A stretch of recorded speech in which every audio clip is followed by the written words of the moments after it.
The Formula One preseason test at Bahrain Circuit, held from February 26 to 28, 2025, provided teams and drivers with crucial insights ahead of the upcoming season.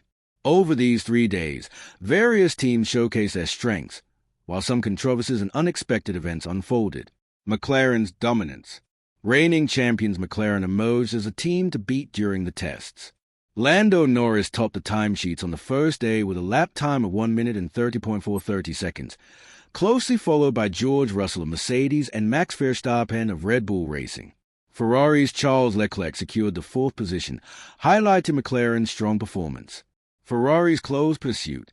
Ferrari demonstrated competitiveness throughout the tests. On the first day, Charles Leclerc finished 4th, just behind the leading trio. Lewis Hamilton, making his debut with Ferrari after transitioning from Mercedes, placed 13th on the first day, indicating a period of adaptation to his new team. Mercedes' performance. Mercedes, with drivers George Russell and Andrea Kimi Antonelli, showcased strong performances. Russell led the final day of testing, surpassing Max Verstappen in the closing minutes of the session. Antonelli's debut with Mercedes added a fresh dynamic to the team's lineup. Red Bull Racing's consistency. Red Bull Racing, led by Max Verstappen, maintained consistent presence at the top during the tests. Verstappen's performances underscored the team's readiness for the upcoming season. Emerging teams, Williams and Aston Martin. Williams showed notable improvements, with Carlos Sainz Jr. and Alexander Albon delivering competitive lap times. Aston Martin, debuting their AMR 25 car, faced challenges but remained optimistic. Fernando Alonso expressed hope that certain improvements would enhance the car's competitiveness. Controversies and unusual incidents. The tests were not without controversy. Some teams suspected rivals of using a mini DRS system during straight-line runs, sparking discussions about technical innovations. Additionally, unusual incidents occurred, such as a red flag caused by a white bus entering the track's boundary areas, leading to a temporary halt in the session. Looking ahead. As the preseason test concluded, teams and drivers departed Bahrain with valuable data and insights. The upcoming season, starting with the Australian Grand Prix on March 16, 2025, promises to be thrilling, with teams striving to translate their preseason performances into championship success. As the 2025 Formula One season approaches, an elderly British fan of the sport shares his thoughts on the pre-season tests in Bahrain, reflecting on both the current state of Formula One and his long-standing passion for the sport. For me, watching Formula One is like a lifelong companion. I've followed the sport since the 1950s, when it was much more raw and visceral. Back then, the cars were much more dangerous, and the racing felt a bit more like a battle of sheer bravery. But I've also seen the sport evolve, with technological advancements, tighter regulations, and, of course, the arrival of younger drivers.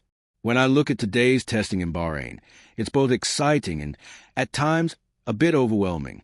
The cars are faster, more sophisticated, and the competition is fiercer than ever.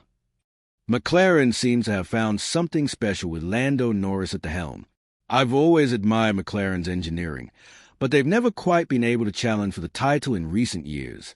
However, this year looks promising. Norris setting the pace on the first day was no surprise to me. He's a clever driver, and McLaren's progress this season will certainly make for some interesting racing. But what really caught my eye was Ferrari. They've been in and out of form for a while now, and it seems like they are finally finding their feet again. Charles Leclerc is a fantastic talent, and with the added pressure of having Lewis Hamilton in their ranks, they'll have a lot of work ahead to ensure their car is competitive. I remember a time when Ferrari seemed invincible, but now it's a much harder road to the top. Mercedes, of course, remains a team to watch. Russell is continuing to impress, and with Hamilton adapting to a new team like Ferrari, Mercedes still seems to be the team with the most consistent performance. In all my years of watching F1, I've learned that consistency is what wins championships, and Mercedes still has that, even if they are not the outright favorites this year. Now, I must say that Red Bull Racing is the team to beat. Verstappen, in particular, looks unbeatable. The guy is a force of nature on the track. I never imagined I'd see a driver with such incredible focus and drive to win in my time, but Max has taken the sport to new heights. Red Bull Racing's dominance is not something to be taken lightly, and with Verstappen at the wheel, they seem poised to continue that trend. Watching the test this year also made me think about the state of Formula One today. I sometimes miss the simpler days of the sport, when you didn't have to analyze every minute detail of aerodynamics or tire pressures. But there's something still magical about seeing these athletes push the boundaries of what's possible. And, of course, the technology they use is just astounding. It's a far cry from the days when I used to watch drivers battling in cars that looked like nothing more than glorified go-karts. One thing I've noticed over the years is how the sport's global appeal has grown. In my day, we would gather around a small television set with a cup of tea, and there'd be maybe 1 or 2 Grand Prix on British soil. Now, F1 is a global spectacle, with races in places I'd never imagined back in my younger days. But it's still the same at its core, drivers pushing themselves to the limit, teams fighting to build the best car, and all of it coming down to the final few laps. That's what keeps me coming back year after year.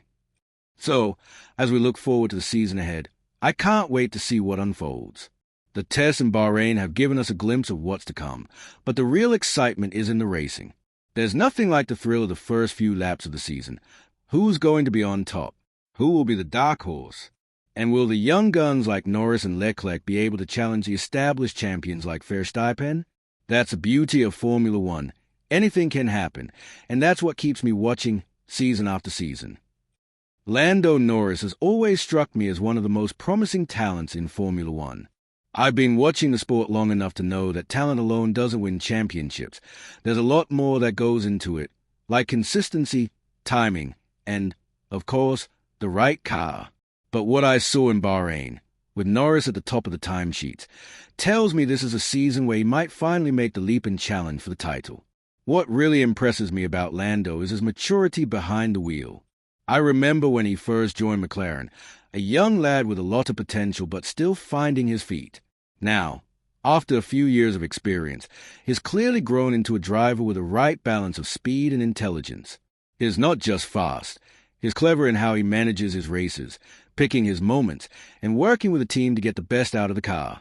In Bahrain, he wasn't just setting fast lap times, he was managing the test sessions to maximize the data and build the confidence in the car for the season ahead. But it's not just about Norris as an individual.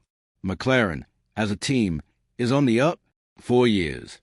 They've been trying to catch up with the top teams, and while they've had some moments of brilliance, they've never quite been able to put everything together for a title run. But it looks like this year, McLaren might have finally found that elusive balance. The car has shown significant improvements, and Norris is getting the best out of it. If they continue on this trajectory, McLaren could have one of the most competitive packages on the grid this season. One of the key factors in Norris' potential to win the championship is the fact that he's no longer the underdog at McLaren. He's been with the team long enough to build strong relationships with the engineers and understand the car inside and out. That familiarity with the car could be the edge he needs in a season where every little detail counts. McLaren's progress in recent years has been steady, but with Norris at the helm, they now have a driver who can deliver the results on the track. It has shown that he can challenge the best, and if McLaren can maintain their upward trajectory, there's no reason why he can't be in the fight for the title. Another thing that makes Norris a strong contender is his ability to handle pressure. Formula One is no place for the faint of heart, and we've seen Norris step up when it matters most. Whether it's keeping his cool in tricky conditions or making critical decisions under pressure, he's proven that he can handle the psychological demands of racing at the highest level. His performances in qualifying and during the races show that he's got the composure to fight for wins, even when the stakes are at their highest. I also think it worth mentioning that Norris has a hunger. In F1, you don't get to the top unless you're completely committed. And from what I've seen, he's not content with just being a good driver. He wants to be a world champion. That drive and determination are key ingredients for any driver hoping to win a championship. He's been knocking on the door for a while now, and it feels like he's on the verge of breaking through. So, when I look at the current landscape of Formula One, I truly believe that Lando Norris could be the next champion. He's got the right car, the right mindset, and the right team behind him. McLaren seems to be finally in the position to challenge for a title, and with Norris leading the charge, I think this might be the year he claims his first championship. It's been a long time coming, but it's clear to me that Lando Norris is all the ingredient to be the next Formula One world champion.